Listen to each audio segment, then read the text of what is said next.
Hello and welcome to the Hoop Collective podcast. We talk about the NBA, which we are doing in an undisclosed time. Hello from Scotland, West Scotland, UK, where I'm at for this podcast. Joining me back in Dallas after his trip to the South Pacific is Ben MacMahon. Howdy, partner. I'm back in a place where you know what day it is, Wendy. Yeah, so let me just say this. Recently, we were recording a podcast, and MacMahon went to a family wedding in, I thought it was called Samoa, but they pronounce it. I'm not even probably getting it right. They pronounce it Samoa. More of like an emphasis on the first syllable. Right. So I've been in Europe, and we were scheduling the podcast, and I Googled what time is, if it's 9 p.m. in Paris on a Sunday, what time is it in Samoa?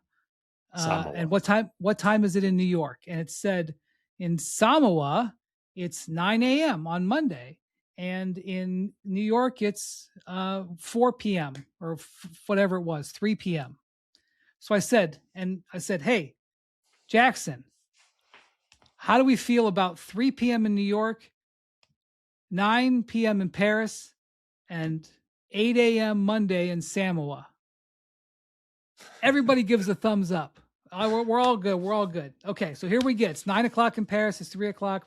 No MacMahon. Where's MacMahon? Where's MacMahon? We're texting. We're calling. Nothing. All right, well, I guess there's no MacMahon for this podcast. Like an hour or two later, he's like, what are you guys talking about? It's Sunday morning. And I'm like, no, the confusion MacMahon, is Sunday. There's an American Samoa and a Western Samoa, and there's the international. How far apart are they? Actually, my in-laws are in Western Samoa now. We had to come home because the boys had school starting, but it's a 35-minute flight apart. But the international date line is in between. So I was still on our side of the date line, and you thought I was on the other side of the date line. But we got it all figured out. I mean, I literally had the wrong day. I woke up the morning after the family wedding that we went to. I was in no shape to podcast. And it was like, oh, what's going on? What day is it? You were getting up the day after the wedding. Exactly. Oh you God. And Slater handled things just fine. Oh my God. He was like, what are you guys talking about? It's Sunday. I go, how could we have the day wrong? But okay, it's one thing to go 30 minutes away and it be a different time in terms of like an hour, but a different day. Listen, I was confused, and I'm still confused because to get home, we got on an 11:20 p.m. flight from American Samoa. They have 3 flights to Honolulu a week, 3 flights in, 3 flights out. It's 11:20 p.m. out. That's a 5.5-hour flight to get on our 8 o'clock flight from Honolulu to make a connection in LAX to get home. We got home about midnight.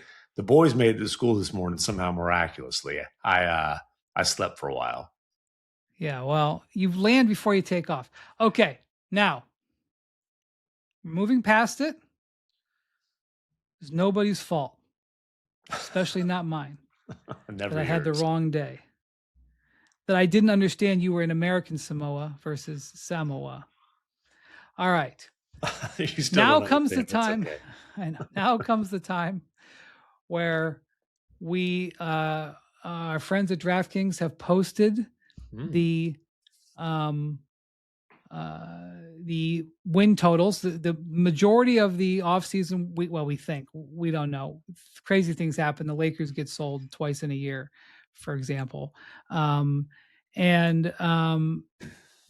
for the most part, the rosters have largely been set. I'm not sure if Peyton Watson or Jonathan Kuminga switch teams is going to do that much. So we are taking a look at what the over-unders are, and we're going to start with the Western Conference. Let's start with the Clippers.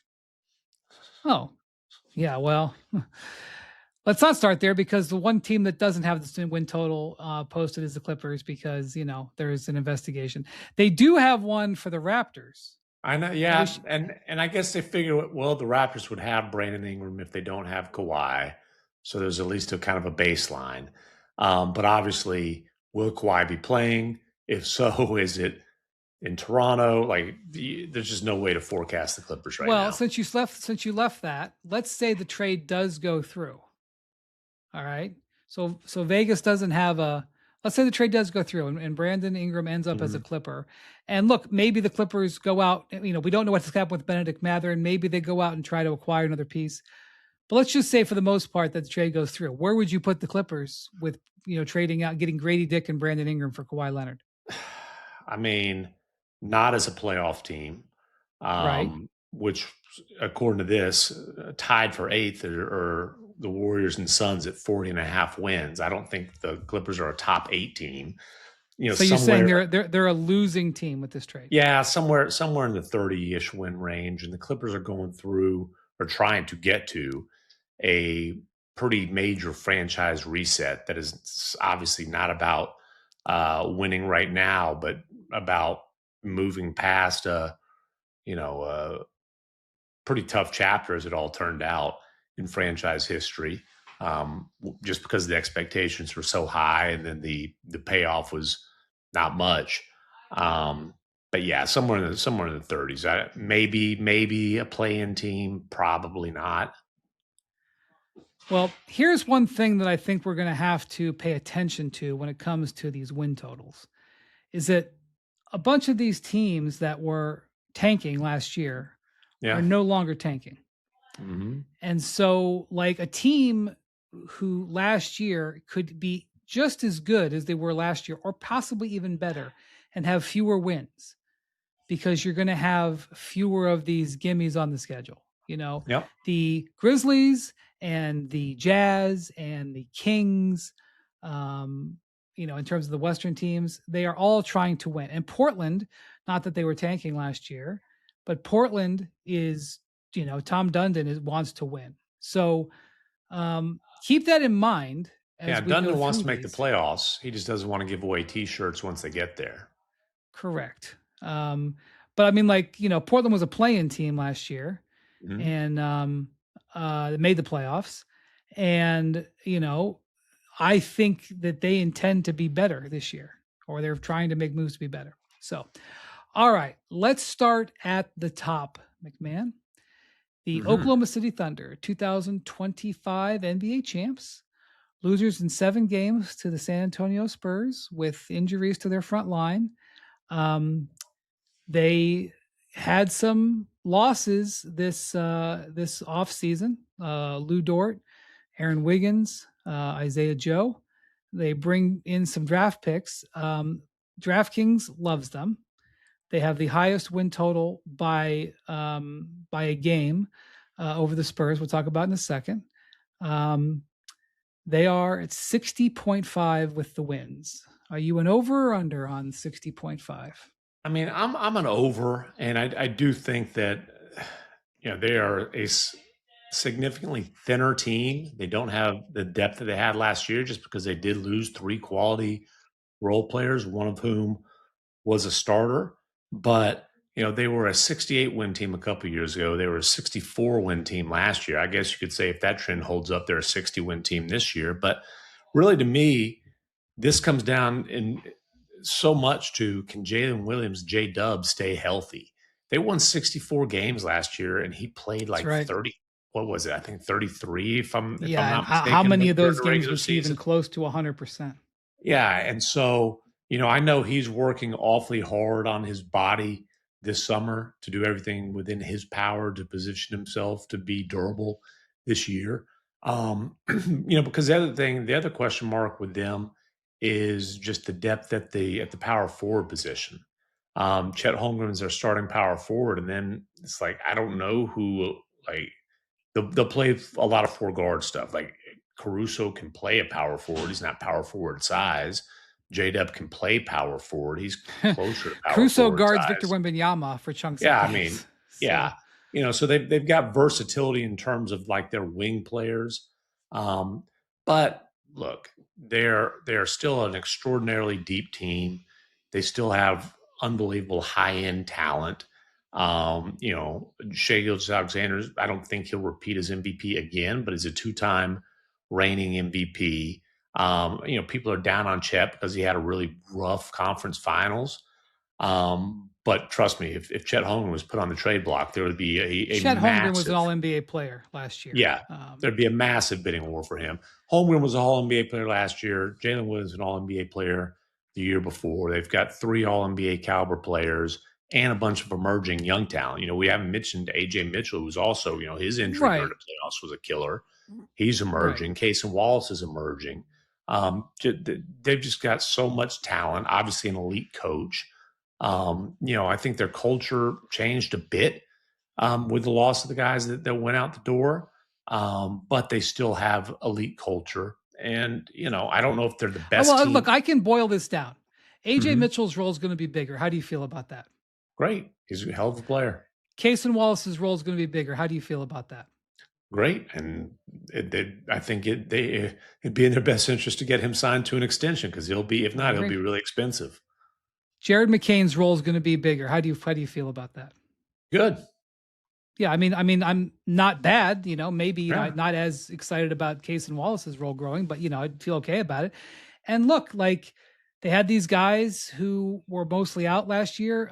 You know, Tomas Sorber, and you know, then they drafted these guys, Adai Mara and Bennett Sturts. Like, I don't know, maybe they have a role. So I also feel good about that being over, despite the challenges in the West. Okay, number 2. The defending Western Conference champions, San Antonio Spurs, just was in Paris, where the Spurs were men about town. 59.5 wins. Over or under, MacMahon? I'm going over here too. You know, they went over last year at 62, and you talk about emerging talent. Yeah, I don't. What role should I play here to fill in for Bontemps, to take a position opposite you on the Spurs? What should I be saying? You could play the role of not paying off your bet yet. Okay, that's the role that you can play, because Bontemps sure as hell hasn't, despite the fact that I think they went like 21 and a half games over that over under. Is that what it ended up being? The over under I think was 40 and a half, and they ended up. I know they made 62. it by like mid-January. Yeah, I know. And the thing about them is, you talk about ascending talent. Wemby is just at the launching point. Stephon Castle is launching. Dylan Harper, I think, is going to end up being their second best player, maybe as soon as this year. You could certainly argue that he was in the finals. So their core, I mean, they could have 3 All NBA players as soon as this season. I think, you know, obviously Wemby's, I expect to be the MVP frontrunner. Stephon Castle's going to be in the All NBA conversation if he can stay healthy and keep his trajectory. It might be a little bit early for Harper, but he's on his way. And then Jackson wants to know if you paid off the Wemby injury amendment, which I don't even remember what it was from the year before. Yes, I paid Bontemps went out to, it was a lunch, so I paid it off. I sure did. Yeah. You know, Bontemps was so determined not to pay off his bet that he left the pod. I know, no kidding. It's one of his unfinished pieces of business. Now, the Spurs did have one pretty significant loss this offseason. They lost Sean Sweeney, their associate head coach, the architect of their defense. Now, pretty good foundation for a defense, if you're going to be an architect, is to have Victor Wembanyama. But they brought in Billy Donovan. I'm not sure if Donovan's going to run their defense. I'm not sure exactly how that, a fascinating hire by Mitch Johnson and Billy Donovan. Like I tried to think back to something comparable to it. I think Larry Brown came in as an assistant at one point, in his career, but that's an amazing addition to your bench. Yeah. And, but again, so much young talent. I think Carter Bryant's got a chance to be a pretty significant contributor this year. Yeah, Carter was over in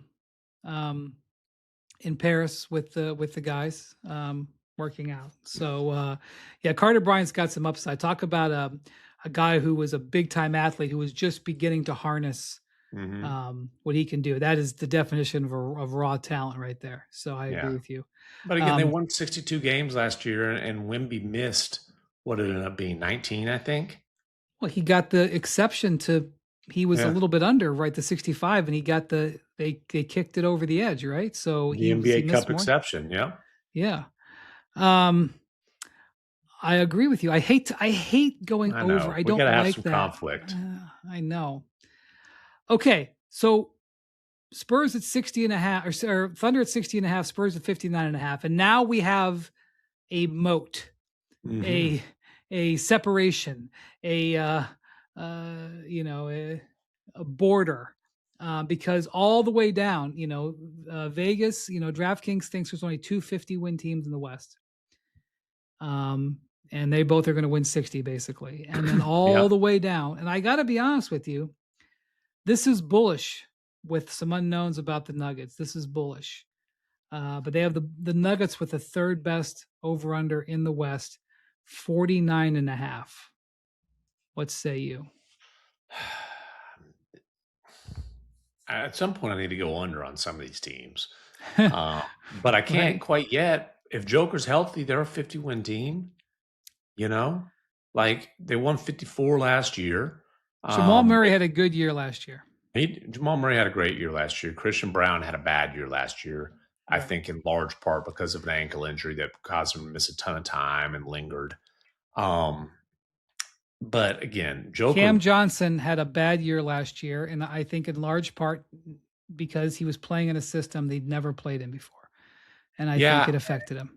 Well, that's interesting because typically the system of, hey, you're a shooter and Joker's going to get you great looks is a pretty good system to play in. I know. I hear you. I'm not trying to make an excuse for him. I hear you. But, it was what he was being asked to do was something he had not done before. Yeah, and look, there's a huge question mark here, which is, will Peyton Watson be on the roster? He had a great month that he's hoping to cash in on, and it's looking very uncertain at this point. There are certainly other teams that are interested. His asking price of basically Christian Brown's contract, I don't think he gets that. I'll also believe that he plays for the qualifying offer when I see it. And you know what? I'll also believe that they go through the full season with Cam Johnson still on the roster if they keep Peyton Watson when I see that. Because you can talk about, we've got freedom to spend. The luxury tax payment's not determined when the season starts. That's correct. So yeah, and I mean that's the other thing. They may want to just. I mean, I don't have any insight into this, but they may want to see whatever the team is, whether it's with Peyton Watson or whether it's. By the way, like I keep seeing all these, people speculating or reporting on Peyton Watson sign-in trades. The Nuggets are a second apron team, and there's restrictions now involved in what you can do with sign-in trades. So, and also just like, hey, if they're going to lose them, they don't necessarily want to get salary back. Right. So anyway, but again, I'm just not going under 50 on a Joker team. I agree. If he plays 70 games, they get to play all these games in Denver. Their front six are still really good. After that, it gets a little squishy. So their off season is really, you got to give them an incomplete. But the real question is going to be whether or not they slice any more salary or what happens. Mm-hmm. All right. After them, the Minnesota Timberwolves come in at 48.5. The Timberwolves are, all right. Well, let me just ask you this: 48.5 on the Timberwolves, fourth highest over under. Your thoughts? I should ask you. Didn't you just hang out with him in Paris too? They had basically their whole roster over there. In Paris. Oh yeah, Rudy Gobert hosting. I didn't see that. I didn't see that. LaMelo Ball and Ant Edwards apparently picked up all the travel costs. They had like 14 or 15 guys over there. Yeah, they had like a full blown thing. Well, I do know that I walked past a very expensive hotel, and there was a whole bunch of Sprinter vans there, which is usually an indication of NBA players about. There you go. There was one video where Rudy pans to the Eiffel Tower shimmering at night, and then you hear Ant's voice. That looked like Walt Disney. Well, also Victor did that too on his Instagram, where he said it's just like the Riverwalk. Yeah. I am a Timberwolves skeptic this season. I've been a LaMelo Ball skeptic for a while now. You have, In yes. his defense, he proved me wrong last year, and the Hornets were so convinced by it they shipped him out the first chance they got. Um, but typically, you make a big trade, and I've learned this the hard way because remember how high I was on the Dame Bucks. I think I picked them first in our wins pool draft that year. You make a big trade like this, it's going to take some time to figure out fit, chemistry, all those kind of things. That's in part why they went over to Paris as a group, start working on the chemistry and all that kind of stuff. I know Ant LaMelo spent some time together this summer, but I just think playing styles can take some time to figure out. And they don't have a lot of depth, and they do have a gaping hole at power forward that they're going to have to fill. It appears by playing Jaden McDaniels out of position. So I think when it comes to Minnesota, first off, I just want to point out Chris Finch is a very good coach, and he has routinely been able to maximize his team when it matters. Maybe Yeah. not in November, maybe not always in February, but he's often been able to maximize his team. So I think there's three things that you have to ask yourself with Minnesota. One, is Jaden McDaniels about to take a leap after the way he played in the playoffs last year? Is this role them clearing out some stuff for him? Like, is this?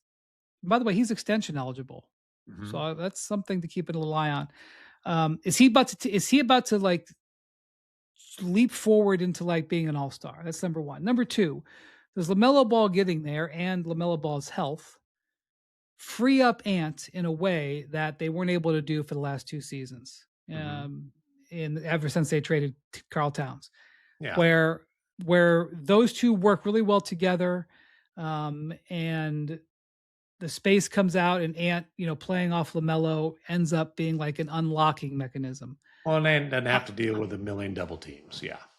exactly. The third thing, and I don't have enough information on this, but would be interesting to watch, is whether Johan Berenger, their first round, their 7-footer, I guess he's 6'11", this guy that they drafted in 25, who they really high on, and was essentially like off limits in all these trades, and I think looked good in summer league. Whether or not he's ready to step in and like make a contributing role. Well, So they those are need him those to are be a quality. They need him to be a quality backup to Gobert. They need him to give them 16, 18 minutes a night, and he's the same type of player. Springy, rim yeah. running, rim protecting, that type of I guy. mean, or is he a guy who comes in and like is able to like make a he's not just like filling a role, like he's able to like be a plus player. Yeah, I don't know so I'm the answer to saying that. a plus players. But my point is, if Rudy's on the roster, his role is limited because you don't play. Those guys aren't playing together.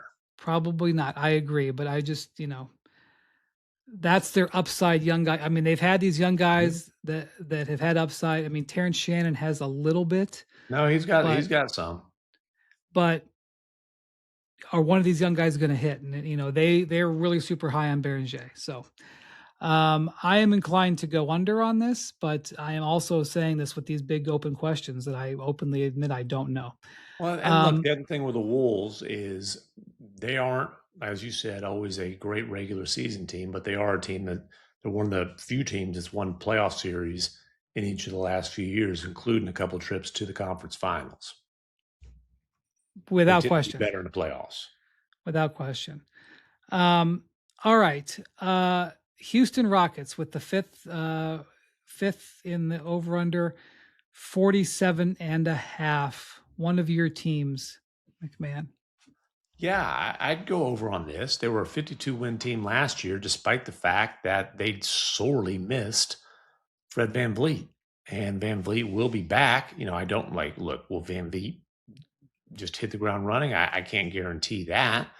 But he'll be back, with more than a full year removed since he tore his ACL and apparently did some other damage to the knee when he did that, by the way. But more than anything, it's not even about like what his numbers are going to be. Like they have a floor general, they have a leader, they have a guy to run the offense, they have a guy to set a tone for them defensively.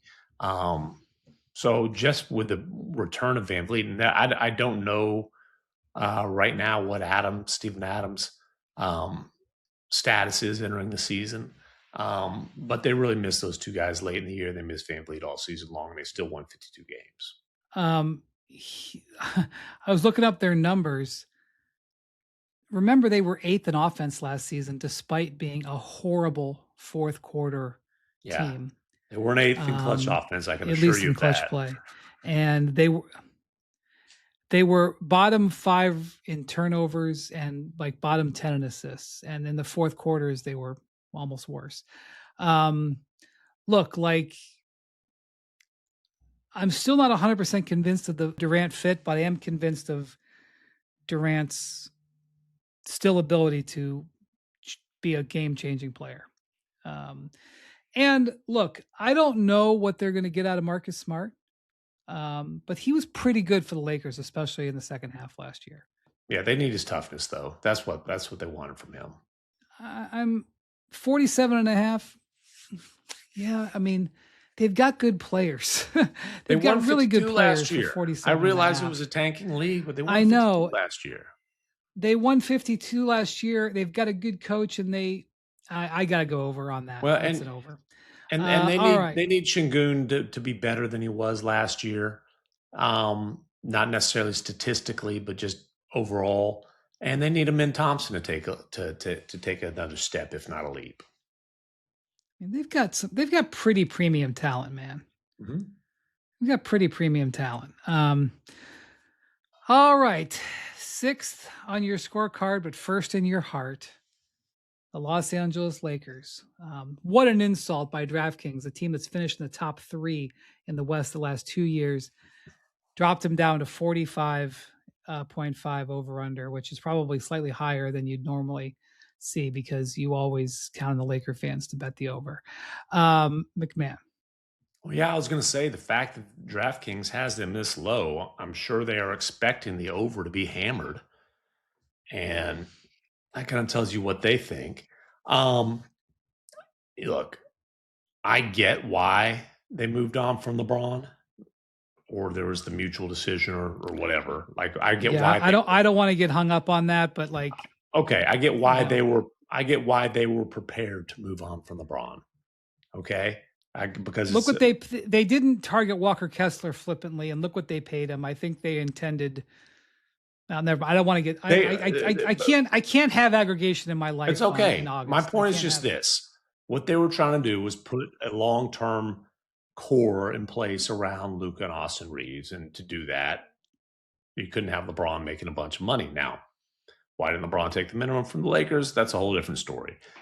Point being is, I understand why they decided their future is more important than LeBron right now, but LeBron was a massive contributor to that team last year. The Kessler thing, I do think Kessler is a very good fit who upgrades a position that was absolutely necessary, especially when you have Luka Doncic on the roster and Luka Doncic knocking on the office door saying, hey, you said you're going to give me a big. I didn't love the rest of their summer, though. I haven't said that. Honestly, 45.5 does surprise me. That does surprise me that it's that low. Well, here's the thing. Reeves and Luka are so good. And there is a reasonable sample size that shows that those guys playing together are going to generate a fair amount of wins, even if you have deficiencies elsewhere. I also think that here's the thing.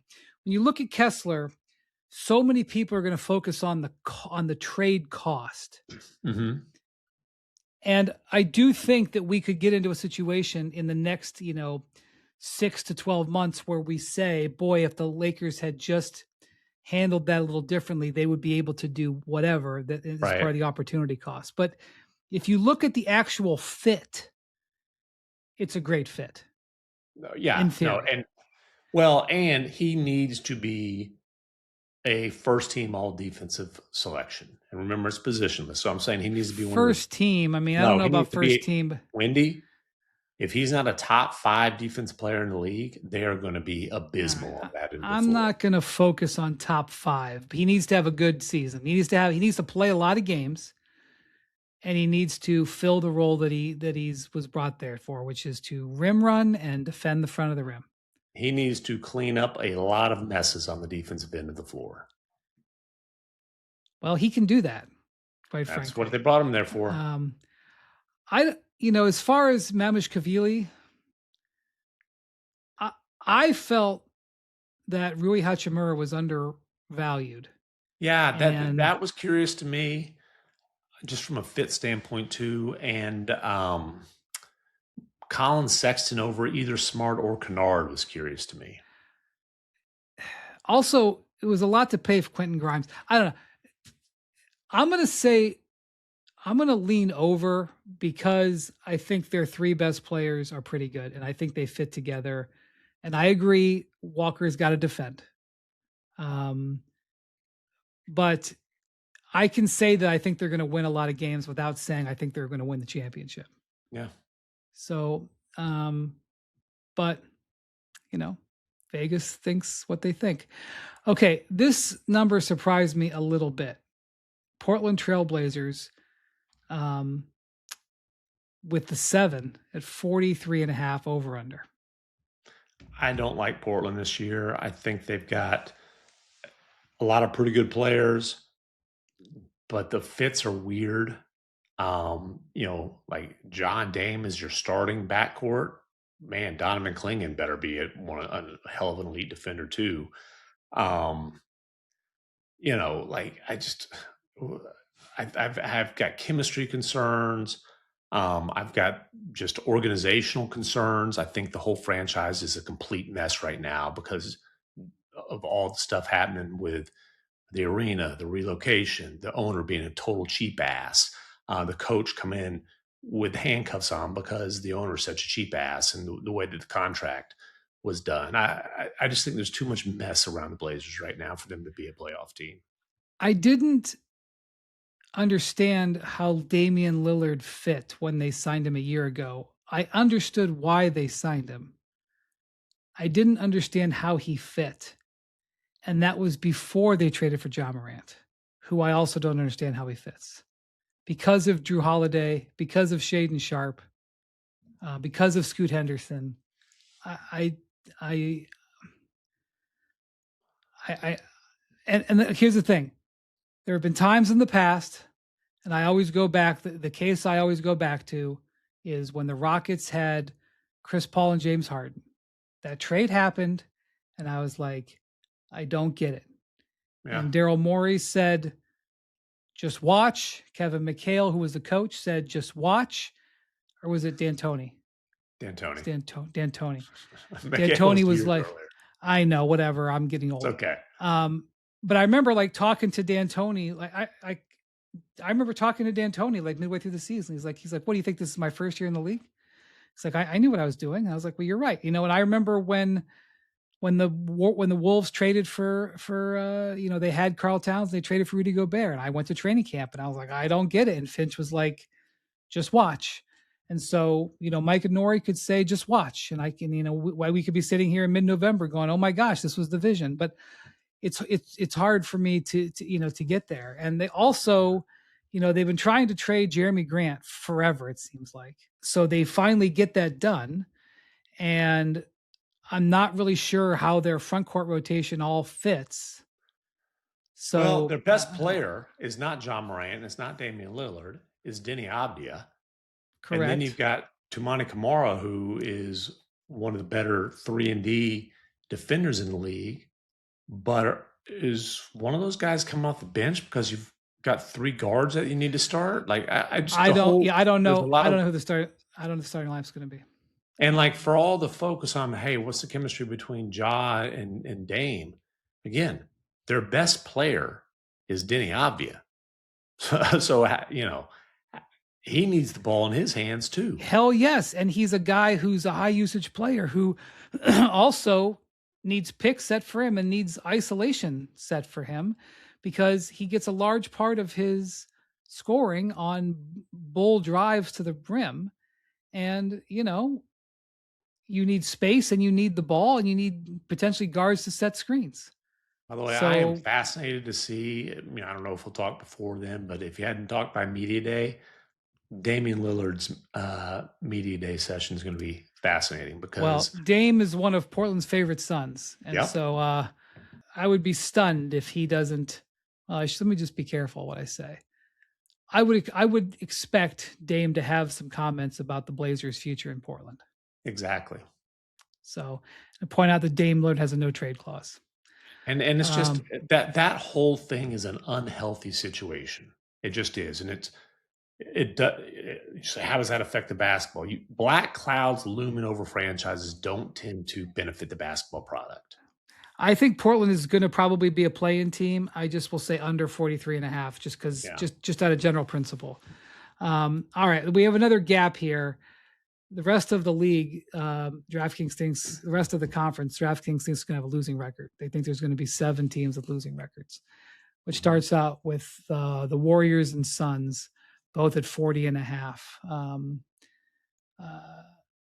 the Warriors have taken a lot of criticism, like as if they're, like if I was a Pelicans fan, I'd be like, what did we do this off season? Like, why am I?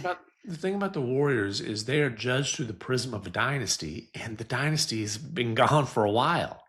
But Which Steph everybody is still admits. Steph. Nobody admits any differently. And the Warriors are actively trying to do all these deals. Yeah, but So just in terms of the over under, they were a 37 win team last year. When that's Jimmy coming true. back, we don't know. Yeah. It's going to be a while. Steph at this age, it's not fair to expect him to play I 70 agree. games. I am taking the under on this, but I also am just sort of reacting to everybody ripping the hell out of. Yeah, and again, I think that is just purely people viewing that franchise through the prism of it's a dynasty and Steph's got to go out winning championships, and it's just like that's just not a realistic scenario. And in the last week, Mike Dunleavy and Joe Lacob have given interviews, sort of like, Dunleavy said, like, trust me, I am out there trying. I am making offers. I am not just sitting here going, boy, it's so great. Look at these Steph highlights on a loop in the facility. Like he's trying. So the other thing is the Warriors spent the concept that the Warriors haven't given like Steph enough. Like I agree, their draft picks didn't work out and they're trying to dig their way out of that. They gave him great teams and they spent extraordinary sums of money to give themselves chances to win. Like if you want to say you didn't like their offseason, that's fine. If you want to say I don't think this team's going anywhere, that's fine. I don't like the narrative that the Warriors haven't done enough or disrespected Steph. Just watch and see what happens. Watch them win 37 games next year. That'll disprove it. I know, but I hear what you're saying. But again, it's because of all the success that they've had and because of Steph's popularity, they are judged by the public in a different way than any other team except for maybe the Lakers. Suns 40 and a half. Listen, the Suns, I thought really had a hell of a year last year. To end up at 45, I thought that was overachieving.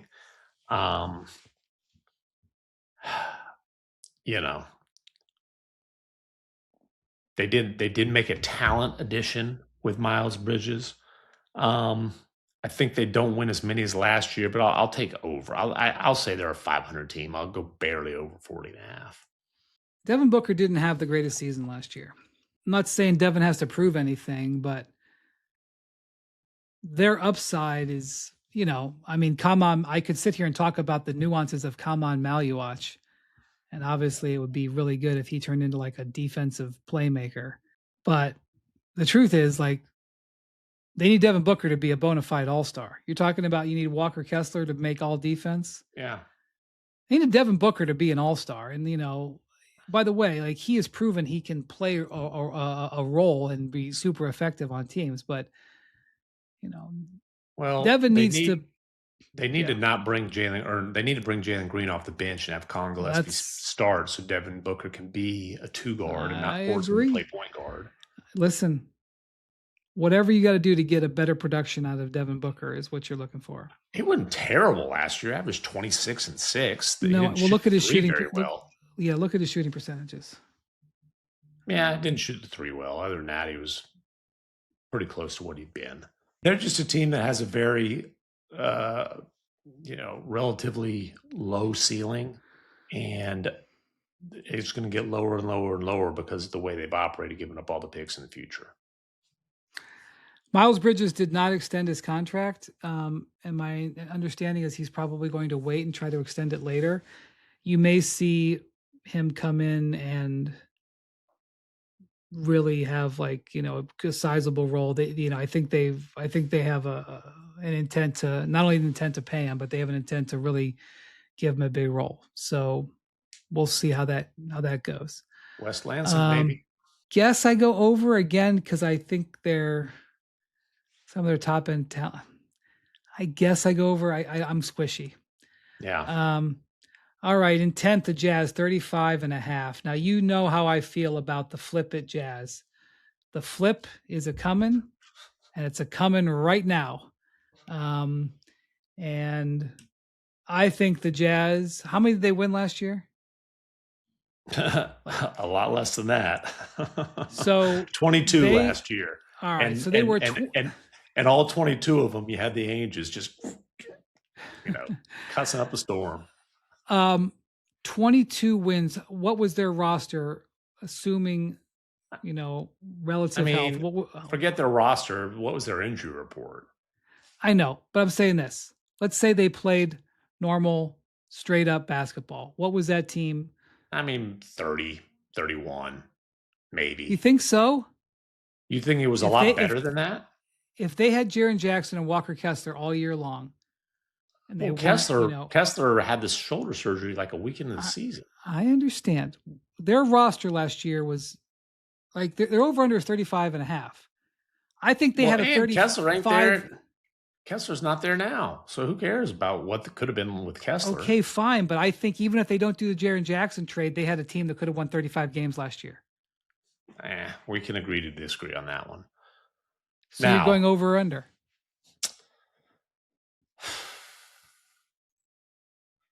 I'm going to go under here. I think they're not by much, but they're playing in the Western Conference. It's tough in the Western Conference. They don't have a starting center on the roster. They'll go with the Thunder and Lightning tag team. Yeah, and I love Darren Peterson. How many rookies really impact winning?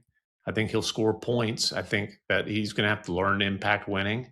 Keontae George, it's really kind of a prove-it year for him coming off of a massive leap last year. But can he, he's got to be a hell of a lot better defensively too, by the way. But, can he influence winning? And again, somebody's got to lose some games in the Western Conference. I agree. We can't have all these teams winning 40-plus games. Not that I think this is going to be a changer to their wins, but I really like Josh Okogie for 2 years and $12 million. I thought that was a good signing. Yeah. I just also think it's a very young team that's going to lose a lot of close games because they don't know how to win yet. They have to learn how to win. I'm going over. I think they were a 34, 35 win team last year if they played their whole team. And I think they're going to be better. They're going to have Jaren Jackson, and Peterson is going to, I agree, might not drive winning, but he won't necessarily have to. And I think Will Hardy takes the handcuffs off and actually coaches them up and coaches to win games instead of standing over there with his hands in his pockets. I'm not saying they're going to the conference finals. I'm just saying I'm going over. Well, Larry Markkinen will be an effective scorer for sure. Number 11, your Dallas Mavericks, 34.5. Ouch. Yeah, boy, I tell you what, if it's under. This is a tough one, man. That's a oof.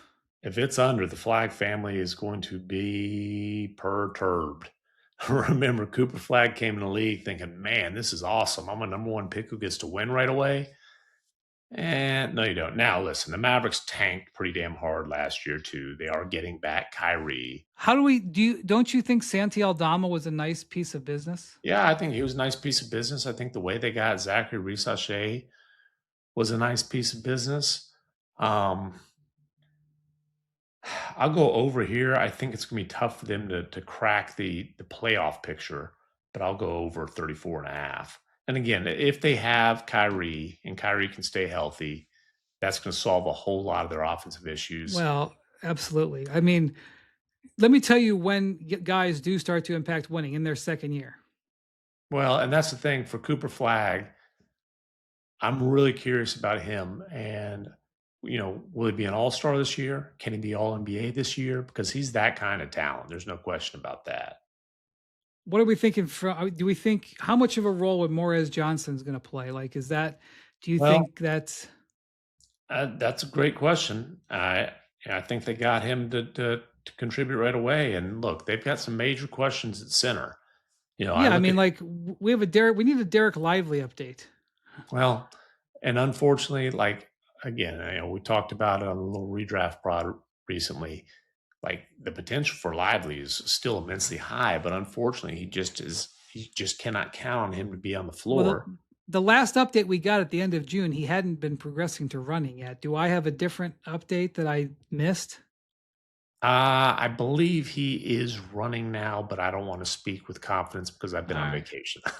Well, To me be too. just to be real honest with you. Me too. Um, This and was a look, low. This Gafford, was one of the most surprising numbers on this board, but I'm not like saying I vehemently disagree with it. I'm just, and if we're being real, Daniel Gafford is still on the roster because they couldn't find the trade market for him, and the reason they couldn't find the trade market for him is because there's huge questions and concerns around the league about his health. So I'm gonna go over. Jeez, Kyrie yeah, Irving, 34 and a Cooper half Flag, is pretty low. Cooper Um, Flag. Come on, Cooper come on. Flag and Kyrie, and the Kyrie, fascinated to see the fit with Kyrie, and I'm fascinated just to see like I don't know, man. Like I am open minded to midseason Kyrie coming to the Mavericks and saying, "Hey, I would like to go somewhere where I have a chance to contend right now, and here's my list of teams." I think that might be in the best interest of everybody. It's been What? everybody here loves Kyrie, but again, you're building around a 19-year-old prodigy. Okay, but like, let's see how Kyrie looks first before we. Yeah, I You hear know, you. people, I think because just because he didn't play last year, people forget this guy is really special. And I think Cooper Flag is really special. So, number 12, Memphis Grizzlies, 28.5. Under. Cameron Boozer, I mean, again, I think prepare to he's put going to. up some big numbers. I think Boozer will put up big numbers. I think he's going to have a really good career. They're a young team. It's hard for young teams to win. Period. It's especially hard when you're dealing with the depth that there is in the Western Conference. Yeah, Zach Edey's health is as big of a question mark That's as any of these big definitely, guys. definitely. Um, but they're teams that's best. If your best player is a rookie, you're probably not going to win a lot of games.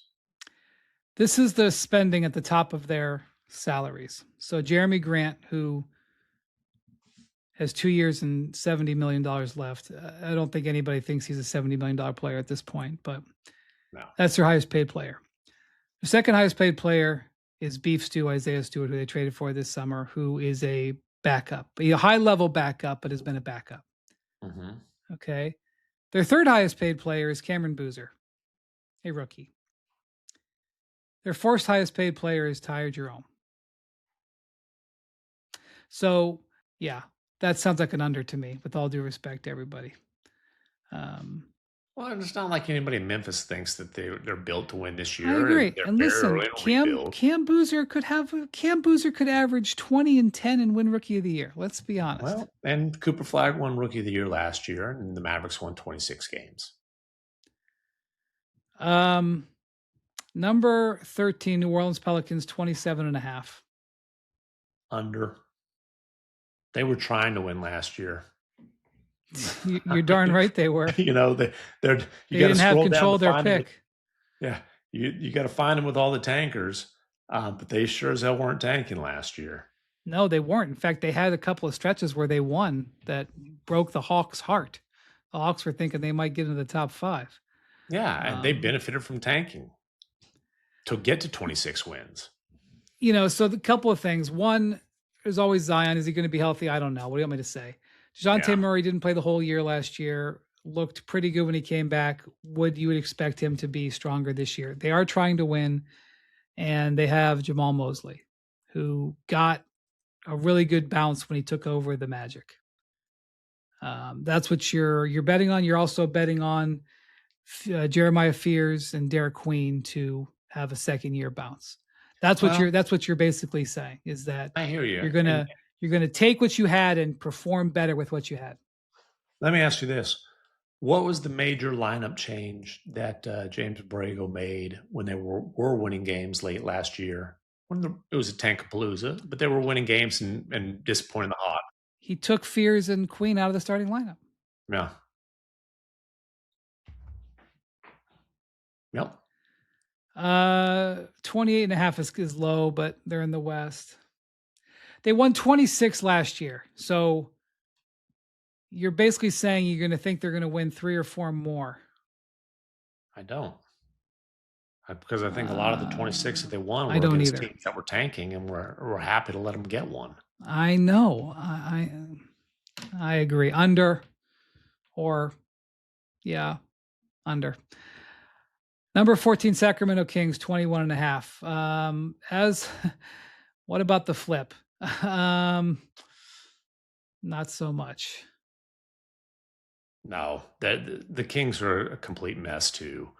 I mean, and they're going to be putting the ball in the hands of a lottery pick rookie who, Akef's got talent. And I don't want to overreact to a rough summer league, but they're going to be the worst team in the West next year.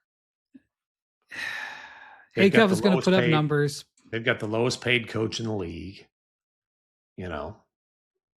Lower than Mike Nori? That's what I've been told. I don't doubt your reporting, sir. He kept his job, though. Well, thank you, Vivek. Doug Christie kept his job. I think Akef is going to put up numbers, but they're going to be inefficient. And one of the easiest ways to lose a lot of games is to have young guards. Yep. So, and they've got a black cloud with the whole Zach LaVine situation. Right. And, I don't even know where Sabonis is at. He was on the trade block. I'm going to go under. Okay, so the Clippers are off the board here. They would be the 15th team. It's hard to evaluate the Clippers. The worst case scenario for the Clippers is Kawhi suspended and still in the roster, and they just have a $50 million hole in their roster. And if that happens, they're going to be it's going to be a tough year. Right. Well, what you're looking for is Keaton Wagler to look like he can be a cornerstone of the future. Yeah. Regardless of, everything else. So, and, Darius Garland and Keaton Wagler, can they play together? Does that work? Had they signed Rui Hachimura, I thought that was a good value signing. Mm-hmm. I guess we'll wait and see. It's very hard to evaluate them. It's also, I don't want to get into that, but they got Rui Hachimura for $14 million a year. I thought it was a nice value pickup. But if you're facing like some sort of probation, I don't know if that matters. But they're off the board. Good work, MacMahon. The Eastern Conference is coming up soon. By the way, on the Eastern Conference, to say it's tightly packed is an understatement. There's not these wide gaps like you have in the West. There's a lot more nuance over in the East. So we'll talk about that soon. Thank you so much to all of our producers, Miles, Jackson, Mark, et al. Thank you to MacMahon, as always. Thank you for watching and listening to the Hoop Collective. We'll talk to you soon. Spoiler alert, these Sixers over-unders 81.5. Adios, amigo.